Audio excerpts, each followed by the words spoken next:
Hello everyone, welcome to math and science simplified. तो यहाँ पे आज हम कुछ स्पेशल केसेस डिस्कस करने वाले हैं। लेक्चर नंबर 3 है ये रे ऑप्टिक्स का।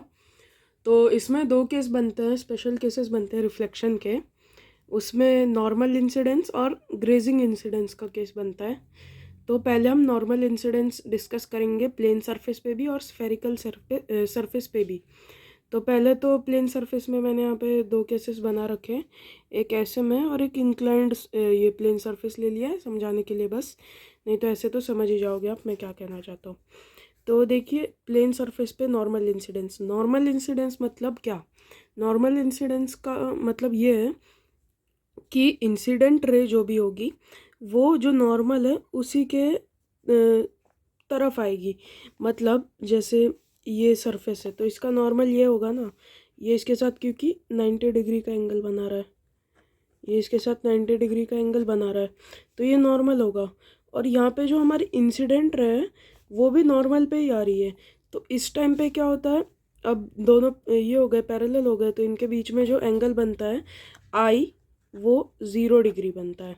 और क्योंकि आई 0 डिग्री बनता है तो हमारा आर भी 0 डिग्री बनता है। और इस केस में क्या होता है, जो ये होता है हमारा रे होता है वो अपने पाथ को रिट्रेस बैक कर लेता है। मतलब यहाँ से अगर वो आया था तो ये ऐसे चला जाएगा। तो इस केस में जो डेविएशन होता है वो डेविएशन ऐसे लिया जाता है, रे ऐसे जाती बट वो ऐसे मुड़ गई। मतलब एंटी पैरेलल, इधर भी वही केस है, एंटी पैरेलल का ही केस है। तो इतना मुड़ गई, कितना मुड़ी? 180 डिग्री। तो यहाँ पे डेल जो होता है वो 180 डिग्री होता है। तो नॉर्मल इंसिडेंस का इतना ही था, कुछ ज़्यादा डिस्कस करने वाली बात नहीं, बहुत आसान सी बात है कि जो रे नॉर्मल आती है सरफेस के जहाँ से रिफ्लेक्शन होने वाला है, अगर नॉर्मल आई देन दैट रे रिट्रेसेस इट्स पाथ बैक। तो इतना ही आपको लिखना है, इंसिडेंट रे रिट्रेसेस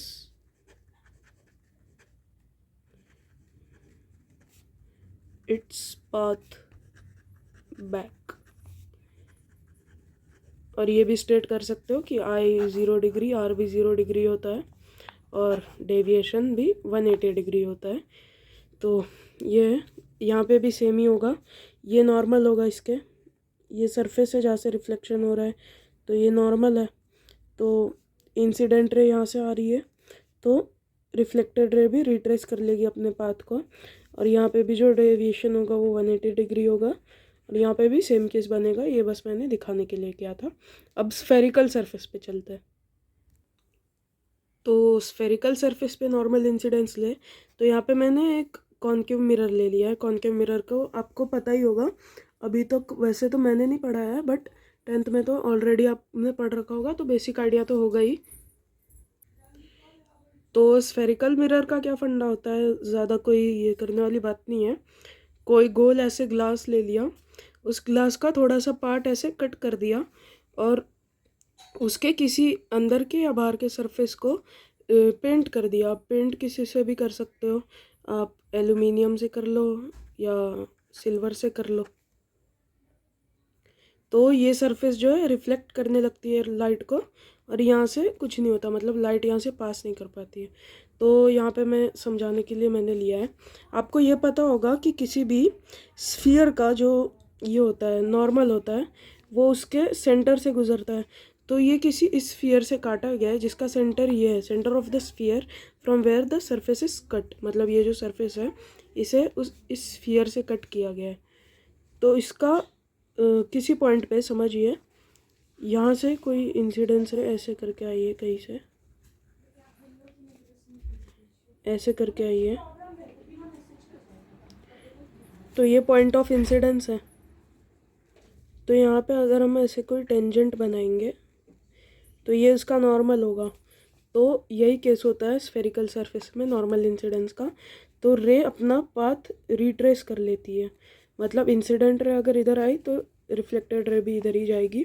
इसमें भी सेम है, आई और आर जो होता है वो दोनों 0 डिग्री होते हैं और डेविएशन 180 डिग्री होता है।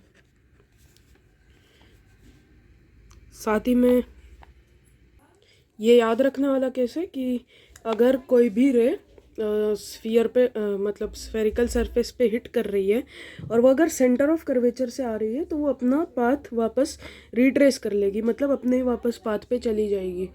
मतलब सीधे नहीं जाएगी, जाती तो ऐसे, बट ऐसे नहीं जाएगी, वो वापस उसी पाथ से जहाँ से आई थी उधर ही चली जाएगी।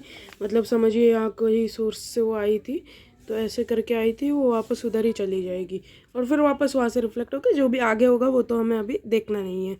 तो इसका यही था। और अगला केस जो है वो है ग्रेजिंग इंसिडेंस का, तो वो भी देख लेते हैं क्या होता है। हाँ, तो नेक्स्ट केस है ग्रेजिंग इंसिडेंस का। ग्रेजिंग इंसिडेंस मतलब ऐसा कोई इंसिडेंट रहे जो किसी मिरर को जस्ट टच करके निकल जाए। ये ना सिर्फ कॉन्वेक्स मिरर में होता है ग्रेजिंग इंसिडेंस, कॉन्केव मिरर में ये पॉसिबल नहीं है, प्लेन मिरर में भी पॉसिबल ये नहीं है, वैसे तो हो सकता है बट कॉन्वेक्स मिरर में ये पॉसिबल होता है। तो देखिए, जैसे अगर हमने ये पॉइंट मान लिया, यहाँ से ऐसे करके कोई इंसिडेंट रे आई, ऐसे इससे जस्ट टच करी, तो ये जस्ट टच करती है ना, तो ये किसी एक पॉइंट पे बस टच करती है और ऐसा हो जाता है कि ये ना कोई एंगल नहीं बनाती है, 90 डिग्री का एंगल बना लेती है वहाँ पे नॉर्मल के साथ। जैसे ये यहाँ पे नॉर्मल होगा तो उसके साथ ये 90 डिग्री का एंगल बना देती है और ये रे जो है ऐसी की ऐसी यहाँ से निकल जाती है, क्योंकि incident ray is equal to angle of incidence is equal to angle of reflection. तो रे जो है ऐसे आती है और ऐसे ही निकल जाती है। तो इस केस में जो हमारा डेल होता है, डेविएशन, वो भी ज़ीरो होता है, क्योंकि रे थोड़ी सी भी नहीं मुड़ती है, जैसे जानी थी वैसे ही चली जाती है।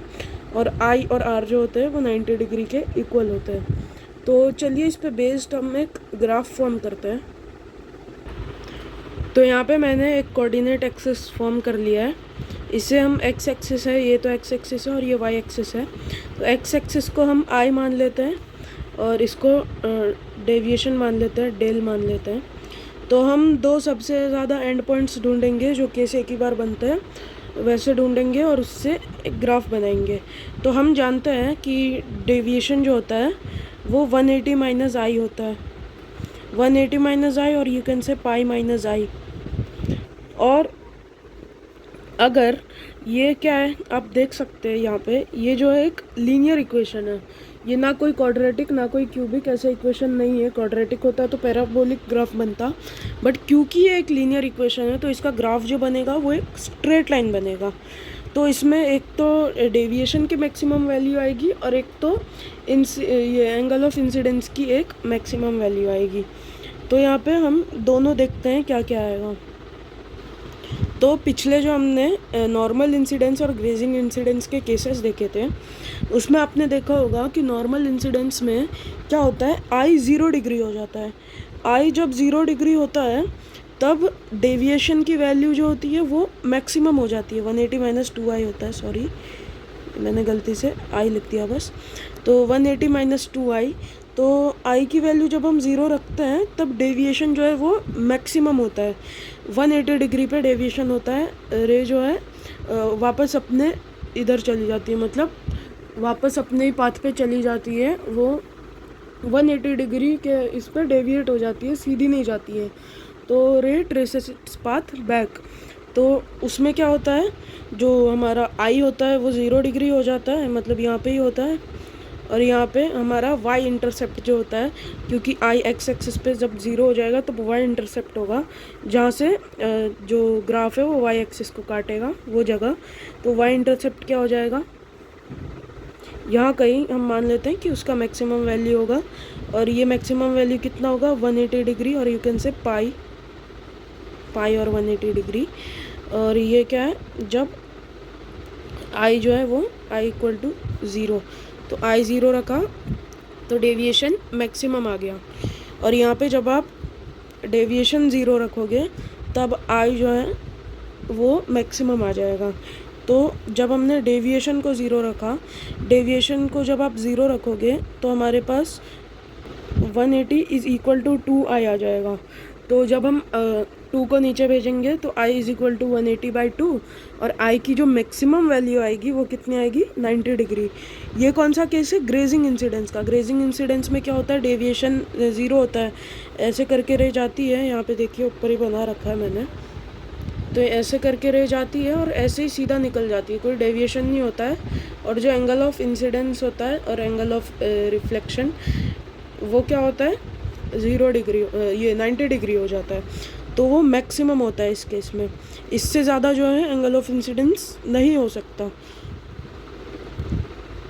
इस एक्सप्रेशन के लिए। इससे ज़्यादा एंगल ऑफ इंसिडेंस नहीं हो सकता, ये मैक्सिमम वैल्यू है। और ये हमारा क्या एक्स इंटरसेप्ट है, जहाँ से जो ग्राफ है एक्स एक्सिस को काटेगा। तो ये एक्स इंटरसेप्ट कब आएगा, जब हम वाई एक्सिस की वैल्यू को हम 0 रखेंगे।